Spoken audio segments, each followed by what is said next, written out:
আসসালামু আলাইকুম। আজকে আমরা মুরগি ভুনা করব। আমি এখানে পুরো একটা মুরগি নিয়ে নিয়েছি, এটা ভালো করে ধুয়ে রেখেছি। পেঁয়াজ কুচি নিয়েছি, লম্বা করে কাঁচামরিচ কেটে নিয়েছি। এবারে চুলায় একটি প্যান বসিয়ে রেখেছি, এর মধ্যে পরিমাণ মতো তেল দিয়ে দিব। তেলটা গরম হয়ে এসেছে, এবার এর মধ্যে পেঁয়াজ কুচি দিয়ে দিব। পেঁয়াজটা ভালো করে নেড়ে চেড়ে নেব।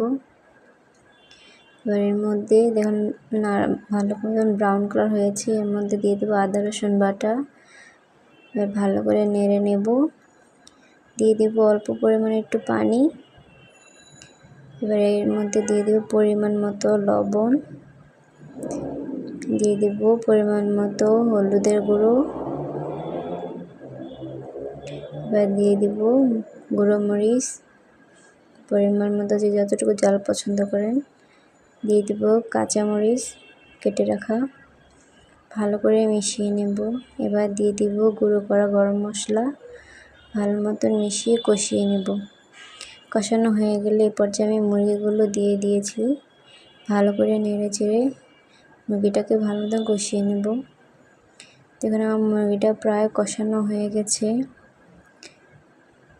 দেখুন খুব সুন্দর একটি কালার চলে আসছে। এই পর্যায়ে আমি দিয়ে দিব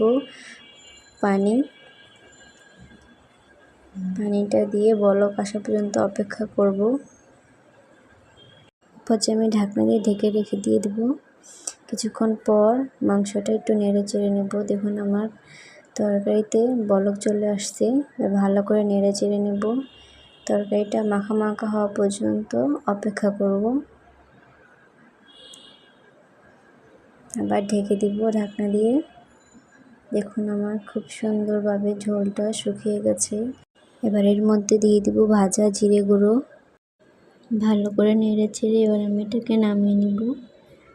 এবার একটি বাটিতে মাংসগুলো পরিবেশন করব। মাশাআল্লাহ, খুব সুন্দর একটি কালার আসছে। আজকে এ পর্যন্ত, সবাইকে অনেক ধন্যবাদ।